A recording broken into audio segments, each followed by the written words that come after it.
금수저 사주, 흙수저 사주에 대해서 그저 돈 많은 부모님 밑에 태어나면 부모덕 있는 걸까요? 금수저를 논하려면 인성과 재성이 튼튼해야 하고 그래서 특히나 인성이 더 중요합니다. 안녕하세요 여러분, 만나서 반갑습니다. 오늘 여러분들과 함께 나누어볼 이야기의 주제는 금수저 사주, 흙수저 사주에 대해서입니다. 일반적으로 금수저라고 한다면 부모님의 덕이 있는 경우를 말할 수 있겠습니다. 그렇다면 부모덕이라는 게 뭘까요? 그저 돈 많은 부모님 밑에 태어나면 그게 부모덕 있는 걸까요? 우리가 일반적으로 금수저로 태어났다라고 말하는 경우나 부모덕이 있다고 말하는 경우를 보면 어려서부터 돈 많은 부모의 지원을 받아서, 즉 풍요롭고 풍부한 지원을 받아 집도 장만하고 사업도 하고 부모의 재산을 유산으로 받기도 하고, 그러면 일반적으로 부모덕이 있는 사주라고 할 수 있겠죠? 여러분들 생각은 어떻습니까? 그러면 제가 여러분들에게 한 가지 여쭤보겠습니다. 그렇게 부모로부터 경제적인 혜택부터 시작해서 모든 혜택을 받아가면서 그 일생을 살아가는 것이 과연 부모복이 있는 걸까요? 제가 손님을 맞다 보면 가끔은 실제 나이보다 훨씬 어려 보이는 손님들을 맞을 때가 있습니다. 그러면 한번 물어봅니다. 뭐 얼굴에 보톡스라도 맞으셨나요? 아니면 원래 그렇게 얼굴에 주름이 없으신 건가요? 원래 그렇게 동안으로 보이시는 겁니까? 이렇게 물어보죠. 물론 그 중에서는 원래 고운 피부, 동안인 피부를 가지고 계신 분도 있으실 거고, 평소에 피부 관리를 잘하고 보톡스도 맞고 여러 가지 관리를 해서 나이보다 주름이 없는 경우도 많습니다. 다 좋습니다. 젊어 보이면 좋죠. 당연히. 어쩌면 모든 사람들의 바람일지도 모릅니다. 저 또한 누군가가 젊어 보인다고 하면 기분이 좋습니다. 또 어떨 때는 제 나이를 그대로 보면 약간 섭섭할 때가 있기도 합니다. 하지만 정말 좋은 것은 그 나이를 그대로 보는 겁니다. 어차피 인생이란 것은 희노애락 속에서 살다 가는 겁니다. 그 나이에 맞게 그 자리에 주름이 있을 때 인생의 쓴맛 단맛 다 보고 그렇게 살아온 경험이 나타난 것이라서 어쩌면 젊게 보이는 아름다움과는 또 다른 아름다운 모습일지도 모르겠습니다. 느닷없이 금수저 흙수저 얘기하다 웬 피부 타령이냐고 하시겠지만 부모님 덕에 고생 한번 해보지 않고 이렇게 살아가는 것이 과연 좋기만 한 걸까요? 그런 근본적인 질문에 한번 생각을 해보시기를 바라는 마음입니다. 물론 가능한 고생 없이 살아가는 게 좋죠.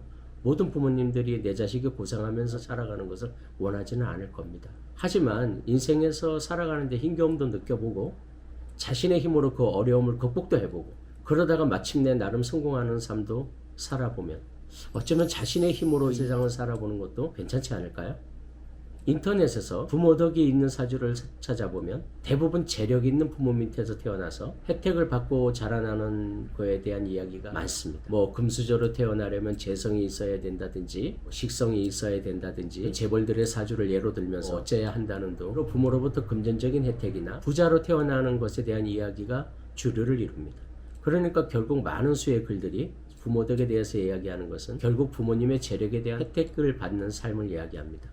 그런데 정말 부모덕이 있는 팔자라면 돈 많은 부모님 밑에서 아무런 어려움 없이 걱정 없이 그냥 한 세상을 살아가는 그런 사주 팔자일까요? 힘겨운 시대를 살아오면서 어려운 일이 있어도 포기하지 않고 자신의 삶을 개척해온 그런 강인한 부모님들의 유전자를 물려받는 것도, 어떤 아름다움을 볼 줄 알고 그림이나 음악으로 그 아름다움을 표현할 줄 아는 능력을 가지고 태어나는 것도, 비록 힘든 시대에 태어나서 제대로 공부 한번 해보지 못해서 자신의 능력을 채 펼쳐보지도 못하고 평생을 노동을 하면서 살아왔지만 뛰어난 머리와 지능을 가졌던 부모님 밑에서 태어나는 것도, 건강하고 아름다운 외모를 부모님으로부터 물려받는 것도 다 부모덕이 있다고 보아야 되는 것은 아닐까요? 그리고 그렇게 나를 이 세상에 나오게 해준 부모님에게 감사해야 되는 거 아닙니까? 애초 금수저니 흙수저니 부모덕이니 하는 것을 논하는 것 자체가 조금 마음 쓰이기는 하지만 그래도 사주를 공부하는 입장에서는 한 번쯤은 알고 넘어가야 할 주제 같아서 오늘의 주제로 삼았고, 그러다 보니 이야기가 좀 길어졌습니다. 자, 그럼 사주적으로 한번 살펴보도록 하겠습니다. 단 오늘 말씀드리는 금수저 이야기는 어디까지나 경제적 풍요로움으로 나는 돈 벌기 위한 어떤 경제적인 활동을 굳이 하지 않아도 부모로부터 모든 경제적인 지원을 받으면서 그렇게 살아가는 사람에 대한 그런 이야기로 국한시켜서 말씀드리는 겁니다. 또한 금수저 사주, 부모덕이 있는 사주에 대해서는 각각의 생각이 다르고 다른 의견이 있을 수 있으니 저의 개인적인 견해임을 또한 밝히고 이야기를 해보겠습니다. 우선 금수저로 태어나려고 하면 부모덕으로 편하게 살아야 하는 것이니까 부모덕을 논하려면 인성과 재성의 상태를 살피는 것이 중요합니다. 재성의 생을 받은 관성이 인성을 제대로 생해주고 그 인성이 다시 일간인 나를 생해줄 때 어느 정도 금수저로 태어날 가능성이 높다고 볼 수 있습니다. 사주에서 돈과 환경을 나타내는 십성이 바로 재성입니다. 그리고 그 돈과 환경을 지켜주는 것이 바로 관성입니다. 그 관성이 나에게 혜택을 주는 그런 십성이라고 할 수 있는 인성을 생해주고 그 인성이 일간인 나를 생해줄 때 비로소 제대로 된 금수저의 가능성이 높은 겁니다. 사실 식상에 대해서는 논란의 여지가 있습니다. 식신과 상관이 있어야 한다는 사람들도 있고 실제로 일부 재벌들의 사주에는 식상이 잘 발달된 사주가 있기도 합니다. 하지만 기본적으로 이야기를 하자면 식신과 상관은 그리 큰 의미가 없다고 할 수 있겠습니다. 식신과 상관은 결국 내가 돈을 벌기 위해서 일을 한다는 것을 의미합니다. 식성과 상관이 재성을 생해주는 식상생재가 비로소 내가 열심히 일해서 돈을 많이 벌고 부자가 될 수 있는 경우를 말하는 겁니다. 말씀드린 것처럼 자신이 노력하지도 않고 부모님의 덕으로만 살아가는 사주에는 무식성 사주가 많습니다. 즉 사주 내에 식신과 상관이 없다는 얘기입니다. 즉 자신은 먹고 살기 위해서 어떤 경제활동을 하지 않아도 된다는 거죠. 사주팔자에서 년주를 조상의 자리로 보고 월주를 부모의 자리로 보고 일지를 배우자의 자리로 보고 시지를 자식의 자리로 봅니다. 그러니까 부모덕이 있으려면 금수저로 태어나려면 월주에 정인이나 편인의 인성이 있고 월간에는 편재나 정재가 있어야 합니다.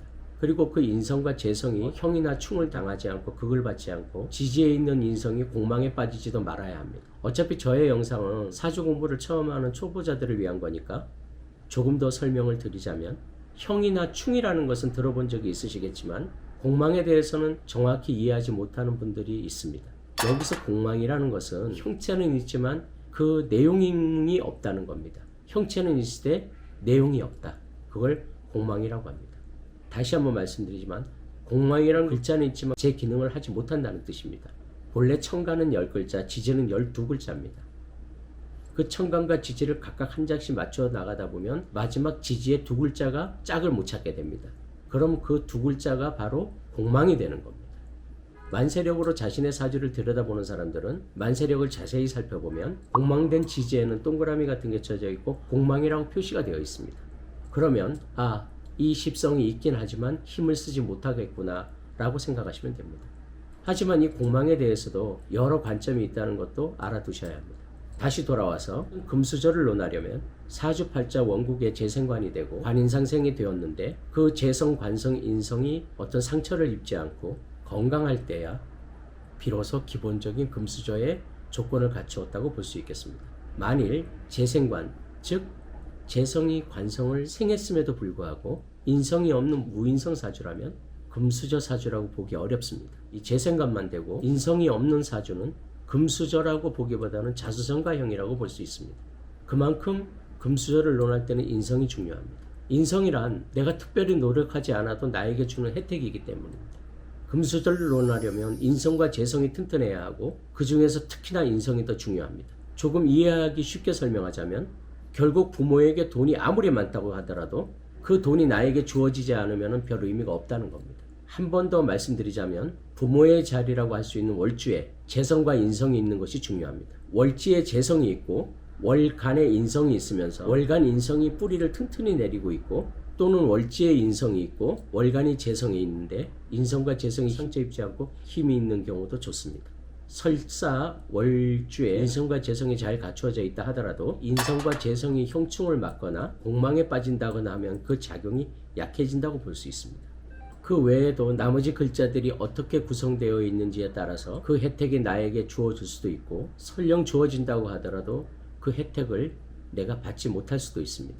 사실 제 나름대로 금수저와 부모덕이 있는 사주를 말하지만 세상에 부모덕이 없는 사주는 없습니다. 물론 이렇게 살게 할 바에야 나를 왜 낳았느냐고 부모님을 원망하는 경우도 있고 심지어 나를 낳고도 책임지지 않아 내 인생이 힘겹게 살아온 그런 사주도 있습니다. 그런 부모님도 있죠. 하지만 대부분의 부모님들은 자식을 위해서라면 목숨도 아까워하지 않고 버릴 만큼 자식들을 사랑합니다. 부모 자신들의 삶이 힘들다 보니 내 자식이 원하는 대로 다 해주지 못하는 것을 늘 미안해하고 잘 자라준 자식들에게 고마워하고 늘 잘못되지 않을까 걱정하고 내 자식 잘 되라고 기원하는 것이 바로 부모의 마음입니다. 그런 분들이 바로 부모라는 분들입니다. 어쩌면 나나 여러분들 모두 금수저를 물고 태어났을 수도 있습니다. 단지 그 금수저를 이용해서 어떤 음식을 떠먹고 살아야 하는지는 우리의 선택에 달려 있다고 생각합니다. 그리고 그러한 우리의 선택의 결과를 부모님의 책임으로 돌려서는 안 되겠죠. 천불생 무록지인이라는 말이 있습니다. 즉 하늘은 녹이 없는 사람을 내지를 않는다는 겁니다. 하늘은 쓸모없는 사람을 내지를 않는다는 뜻입니다. 우리 모두 다 부모님의 덕으로 이 세상에 나왔고 최선을 다해서 자기 인생들을 살아가고 있습니다. 부모 덕, 금수저, 이것으로도 충분하지 않습니까? 영상 끝까지 봐주셔서 고맙습니다.